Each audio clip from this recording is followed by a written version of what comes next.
샬롬, 반갑습니다. 신동재 목사입니다. 오늘 이렇게 구역공과 해설 영상으로 만나게 돼서 너무나 반갑습니다. 오늘 저와 함께 할 구역공과는요, 11과입니다. 어려움 속에서도 전파되는 하나님 나라입니다. 제목을 보시면서 어떠신가요? 저는 이 제목 보면서요, 가슴이 굉장히 뛰었습니다. 두 가지 대비되는 단어가 등장을 하죠. 하나는 어려움이고 하나는 하나님 나라입니다. 우리가 어려움 안에 있을 때는 하나님이 잘 보이지 않고 하나님 나라가 잘 경험되지 않고 오히려 사는 것이 지옥이다라고 말할 만큼 굉장히 고단한 것이 우리의 인생인데요. 그 어려움 속에서도 하나님 나라가 전파된다. 이 말씀을 오늘 본가가 우리에게 말해주고 있습니다. 그리고 여기서 더 중요한 것은요. 그 어려움 속에서도 전파되는 하나님 나라가 바로 우리를 통해서 이루어지는 것인데 그 비결을 우리에게 알려주고 있습니다. 그럼 저와 지금부터 어떻게 하면 우리가 어려움 속에서도 하나님 나라를 전파하며 살 수 있는지 그 비결을, 그 진리를 함께 나눠보고자 하겠습니다. 오늘 함께 나눌 말씀은요, 사도행전 16장 25절에서 34절입니다. 말씀 한번 읽어보시고, 오늘 암송 구절은 핵심 말씀이라고 할 수가 있습니다. 한밤중에 바울과 실라가 기도하고 하나님을 찬송하며 죄수들이 듣더라라는 것입니다. 이 암송 말씀에 오늘 우리가 함께 나누고자 하는 핵심 포인트가 담겨 있죠. 바로 찬송입니다. 그 찬송을 통해서 이 어둠이 가득한 인생 속에서 우리의 밤을 거두게 하시고 우리를 얽매고 옥죄게 하는 그 세상 모든 것들로부터 우리를 구원해 주신다는 사실을 함께 배워보고자 합니다. 오늘 말씀의 대략적인 내용은요. 바울과 실라가 이제 전도 여행 중에 귀신 들린 여종을 발견을 합니다. 그런데 이 귀신 들린 여종의 특징이 뭐가 있냐면요. 점을 쳐서 자기의 주인들에게 이익을 주었습니다. 쉽게 말해서 돈을 벌게 해줬겠죠. 예나 지금이나 미래를 점치는 행위는 많은 사람들의 구미를 당기게 합니다. 그리고 지갑을 열게 합니다. 따라서 이 귀신 들린 여종 때문에 아마 많은 주인들이 괜찮은 수입을 얻었을 겁니다. 그런데 어떤 일이 벌어집니까? 바울과 실라가 이 귀신 들린 여종을 고쳐줍니다. 좋은 일을 했죠. 마땅한 일을 했죠. 그런데 이를 못마땅하게 여긴 주인들, 왜이죠? 내가 그동안 얻었던 그 수익들을 더 이상 얻지 못하자 분개한 겁니다. 여러분, 사람은요, 누구나 내 주머니에 차질이 생기면은 분노가 일어납니다. 왜입니까? 나의 생명과 나의 생존과 나의 생활과 가장 밀접하게 연결되는 것이 물질이기 때문에 내가 갖고 있는 그 소유물에 타격이 입는다? 그 누구도 쉽게 넘어갈 수가 없는 거예요. 그래서 주인들은 분개했습니다. 그리고 바울과 실라는 이 주인들 때문에 매를 맞고 감옥에 갇힌다라는 겁니다. 여러분, 우리가 이 대목에서 먼저 알 수 있는 것은요, 마땅한 일을 하고, 정확히 말하면은 진리에 관한 일, 복음에 관한 일을 하더라도 이러한 그 박해와 위협과 고난, 고통을 겪을 수 있다. 이것을 먼저 본문이 우리에게 가르쳐 주고 있는 겁니다. 왜입니까? 본문 위에 있는 것처럼 사람들은요, 하나님 나라, 복음, 진리에 관심이 없어요. 그러면 무엇에 관심이 많을까요? 하나님보다 더욱더 탁월해 보이는, 하나님보다 나의 인생을 진짜 구원해 줄 것 같은 물질에 관심이 있습니다. 그래서 사람들은요, 진리를 듣는 것보다 어떻게 하면 내가 부하게 풍족하게 살 수 있는지 그거에만 관심 갖기 때문에 복음 또는 복음의 일꾼에 관심 없고 그들이 나의 재산에 차질을 입혔다? 그것은 도저히 참을 수 없는 일이라는 거예요. 그래서 바울과 실라는요, 옳은 일, 마땅한 일을 하고도 무고하게, 우리가 볼 때는 무고하게 매도 맞고 감옥에 갇히게 됩니다. 여기까지가 본문의 이해고요. 그렇다면 지금부터 이 바울과 실라가 어떠한 신앙과 경건을 보여주는지 우리가 함께 질문을 하나씩 살펴보면서 나눠보고자 합니다. 첫 번째 질문입니다. 복음 때문에 겪는 깊은 밤, 감옥에서 바울과 실라는 무엇을 했을까요? 라고 되어 있습니다. 여기서 깊은 밤은요, 우리가 뭔가 침체되어 있거나 고통당하고 굉장히 암흑기라 할 수 있는 그 인생의 시기인데, 그 감옥과 같은 깊은 밤과 같은 순간에 바울과 실라가 무엇을 했냐는 겁니다. 여러분 같으면은 무엇을 했겠습니까? 구역장님들께서는 이 질문에 솔직하게 자신의 마음을 나눠보시면 좋을 것 같습니다. 너무나 억울하지 않을까요? 원통하지 않을까요? 그리고 하나님에게 삿대질을 하지 않을까요? 이렇게 자기의 솔직함을 한번 구역원들하고 진솔하게 허심탄회하게 나누어 보았으면 좋겠습니다. 저 같으면은 분명 억울했을 것 같습니다. 그리고 나를 부르시고 보내신 하나님을 원망했을 것 같습니다. 그런데 오늘 바울과 실라는요, 전혀 다른 삶의 태도, 경건을 보여주는데 그것이 무엇입니까? 기도하고 하나님을 찬송했다라는 겁니다. 여러분, 이들은요, 몸과 마음과 정신이 기도하고 찬송할 수 있는 상황이 아니었습니다. 그럼에도 그들은 기도하고 찬송을 했다라는 거예요. 왜일까요? 저는 두 가지가 이들에게 있었을 것이라고 생각합니다. 첫 번째는 하나님의 살아계심, 하나님의 존재에 대한 확신을 갖고 있었습니다. 그 하나님이 살아계시면은 나를 이 고난과 고통 깊은 밤으로부터 구원해 주실 거야라는 확신까지 더불어서 생겼을 겁니다. 따라서 이들은요, 하나님의 존재를 믿기 때문에 기도했고 찬송했던 거예요. 두 번째는요, 그들에게는 구원의 기쁨이 있었습니다. 여러분, 우리가 기도하고 찬송할 때를 보면은 우리의 상태가 어떻습니까? 팍팍하고 어려울 때 기도가 잘 나오던가요? 찬송이 나오던가요? 그렇지 않습니다. 우리의 삶이 조금은 여유롭고 살만해야지 기도도 나오고 찬송할 여지가 생기는 거예요. 그것이 우리가 살아가는 일반의 신앙의 모습입니다.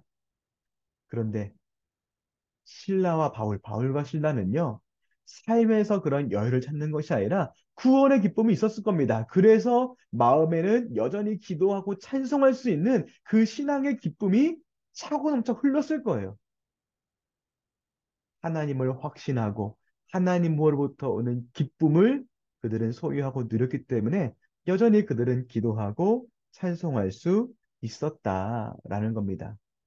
사랑 여러분, 야고보서 5장 13절의 말씀처럼 고난당하는 자가 있을지라도 우리는 기도하고 즐거워하고 찬송할 수 있어야 합니다. 우리가 어떠한 고난에 있다 하더라도 하나님은 없어지지 않으셔요. 구원의 기쁨도 사라질 수가 없습니다. 따라서 우리는 어느 순간에도 기도하고 하나님을 찬송할 수 있다. 이것을 꼭 기억하시면 좋을 것 같습니다. 두 번째 질문 보겠습니다. 그러면은 이 바울과 실라의 기도와 찬송으로 무슨 일이 벌어졌을까요? 자, 앞의 내용을 복습하면요. 그들은 하나님의 존재를 확신했고 그들은 하나님으로 구원으로 기뻐했습니다. 이런 그들을 하나님께서 내버려 두실 리가 없습니다. 당연히 귀하게 사용하시죠. 그래서 어떤 일이 벌어집니까? 죄수들이 듣는 가운데 지진이 나고 옥문이 열리고 모든 사람의 메인 것이 다 벗어졌습니다. 감옥에서 그들은 가둬져 있습니다. 그들은 죽을 위기에 있었습니다. 누가 봐도 실패했습니다. 패배했습니다. 절망스러웠습니다. 그럼에도 불구하고 그들은 하나님의 존재와 하나님의 기쁨을 소유했더니 하나님이 그들을 통해서 새로운 구원 역사를 베푸시는 겁니다. 어떤 일이요? 그들을 얽매였던 모든 것이 다 무너지고 그들이 갇혔던 모든 장벽이 다 헐어지고 그들은 자유의 몸으로 구원을 받았다라는 겁니다. 그리고 그들뿐만 아니라 그들과 함께 메었던 모든 사람들까지 얽매고 있던 모든 것을 벗을 수 있었습니다. 여러분, 이렇게 기도와 찬송은요, 고난과 어두운 밤을 초월하는 거예요. 하나님은 초월하시기 때문입니다. 구원의 기쁨은 그 어떤 고통도 이길 수 있는 초월적인 능력이 있기 때문입니다. 그래서 그들은 감옥 안에 있다 할지라도 이미 천국에 있었고 그 천국의 기쁨, 그 하나님의 나라가 역사가 그들의 그 감옥 가운데 역사한 겁니다. 아멘인 줄 믿습니다. 그래서 우리 사랑하는 구역장님들, 우리에게는 어떤 고난이 있었는지 살펴보시고요. 그 고난 가운데 나는 기도하고 찬송을 했는지 점검해 보시고, 그리고 나는 찬송과 기도하면서 어떤 은혜가 있었는지 함께 나눠보시면 너무너무 좋을 것 같습니다. 마지막 질문입니다. 이제는 문이 열렸습니다. 감옥이 헐어졌습니다. 바울과 실라가 해야 될 것은 무엇입니까? 당장 뛰어나가는 겁니다. 이제는 그들에게 자유가 주어졌기 때문에 그들을 얽매고 있던 것들로부터 벗어날 수 있는 절호의 기회였고 그들은 그 기회를 놓치지 말았어야 했어요. 그런데 그들이 어떻게 했습니까? 간수를 보고 마음을 돌렸습니다. 왜요? 도망치지 않고 자유한 그들의 모습을 보고 마음을 돌린 이유는 예수의 구원과 생명을 그 순간에도 전하려 했기 때문이에요. 여러분, 이것이 하나님 나라의 일꾼의 관점입니다. 모두가 도망쳐야 되는 그런 상황에서도 그들은 복음을 전할 수 있는 절호의 기회로 봤던 겁니다.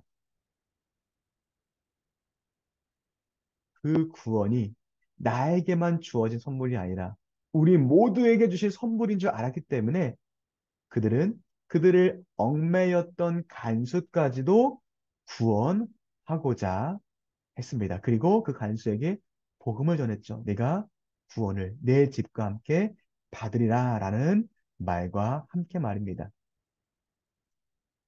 자, 우리 그 처음으로 돌아가 보면요.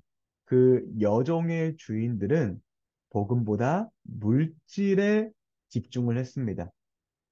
그런데 바울과 실라는 물질보다 하나님 나라에 집중을 했습니다. 그래서 내 몸이 자유할 수 있는 그 순간에서도 하나님 나라를 위하여 어떻게 일할 수 있을까라고 고민했고 그 일을 실천했습니다. 그래서 그 간수에게도 복음을 전했고 하나님 나라의 역사를 그들은 몸소 경험하고 맛볼 수 있었던 거예요. 여러분 어려우십니까? 힘드십니까? 고난 중에 있으십니까? 그때가 하나님의 때인 줄 믿습니다. 그때가 하나님 나라를 전파하는 절호의 기회인 줄 믿습니다. 우리가 고난 중에 기뻐하고 즐거워하면요. 누가 뭐라 해도 궁금해합니다. 저들의 기쁨과 저들의 신앙은 무엇에서 터져나올까? 추적하고 추적하면은 무엇이 나와야 합니까? 예수 그리스도. 그리스도의 이름, 그리스도의 능력이 나와서 그분의 능력으로 말미암아 기뻐하고 즐거워하고 찬송하는 우리의 그 실제적인 신앙이 고난 중에서도 발현될 수 있어야 한다는 거예요. 그래서 우리의 삶을 통해서 하나님 나라의 기쁨을 선명하게 드러낼 수 있어야 한다라는 겁니다. 그래서 오늘 공과의 제목이 무엇입니까? 어려움 속에서도 전파되는 하나님 나라예요. 무엇으로요? 우리의 기도와 우리의 찬송으로. 하나님을 인정하고 하나님을 즐거워하는 그 기도와 찬송으로 하나님은 하나님의 나라를 확장하신다는 겁니다. 모두가 울면서 낙담하면서 쓰러지는 그 순간에도 기뻐하고 즐거워하는데 어찌 그 사람이 하나님 나라를 전파하지 못할 수 있겠습니까? 그래서 우리 구역장님들 비록 절망 중에 우리가 있다 할지라도 우리가 기도하고 찬송해야 되는 이유를 분명히 말씀해 주시고 우리가 기도하고 찬송할 때 물질이 주는 유익과는 비교될 수 없는 어마어마한 선물이 우리에게 주어진다라고 구역원들에게 가슴을 치면서 호소해 주셨으면 좋겠습니다. 질문은 여기까지고요. 나눔과 적용 보도록 할까요? 우리는 인생의 한밤중이 늘 있습니다. 어려움이 없는 인생은 없죠. 그때 우리의 마음은 어땠는지, 우리의 신앙의 수준은 어땠는지 한번 진솔하게 먼저 구역장님께서 마음을 터놓고 말씀해 주시면 너무나 좋을 것 같고요. 그리고 그러한 상황 속에서도 우리가 어떻게 해야 되는지, 어떤 변화가 있어야 되는지 함께 기도 제목을 나눴으면 좋겠습니다. 그리고 그 밤과 같은 내 상황을 보면서 어, 내가 어떻게 기도해야 되는지, 어떻게 찬송해야 되는지 함께 적어보았으면 좋겠습니다. 특별히 나의 인생의 고난에서 힘을 실어준 찬송을 함께 나눠보았으면 좋겠습니다. 저는 천부여 의지없으라는 찬송을 계속 마음에 두고 있습니다. 천부여 의지 없어서 손 들고 웁니다. 주 나를 박대하시면 나 어디 가리까? 주님 나를 박대하시면 나는 갈 곳이 없습니다. 그래서 두 손 들고 주님만을 의지할 뿐입니다. 그것이 고난 중에 제게 주신 찬송이었습니다. 그리고 그 찬송으로 수많은 고난을 이겨낼 수 있었고, 수많은 하나님의 역사를 맛볼 수 있었습니다. 이렇게 찬송을 함께 나누시고, 간증을 나누시면 너무나 은혜로운 시간 될 거라고 생각을 합니다. 지금까지 영상 시청해 주셔서 너무너무 감사드리고요. 은혜로운 구역공과 구역 예배 되기를 간절히 소망하고 기대하겠습니다. 감사합니다.